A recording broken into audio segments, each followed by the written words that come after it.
Les pèlerins guinéens catholiques et anglicans, après leur départ à Conakry, entament déjà leur périple religieux.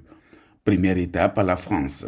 Ici, nous sommes dans la ville de Lisieux, où les pèlerins ont visité le Carmel, le lieu où la Sainte Thérèse, à l'âge de 14 ans, est entrée au monastère et meurt à 24 ans. Au sein de cet endroit, plein d'histoires liées à Sainte Thérèse, se trouve la chapelle du Carmel, chaste de la Sainte Thérèse.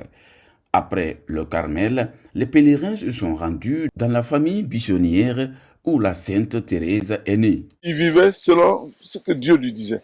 C'est pas quelqu'un qui vivait en disant, bon, je fais mes calculs. Les calculs de Dieu, c'était ses calculs. Si bien que quand la dernière, donc Thérèse, a demandé à entrer au Carmel, pour lui, c'était une épreuve, mais il a dit que la volonté de Dieu soit faite. Pour marquer leur passage dans la ville de Lisieux, ces pèlerins ont pris part à cette messe d'action de grâce au sous-sol de la basilique. Nous sommes heureux de nous retrouver, tous les pèlerins, ensemble.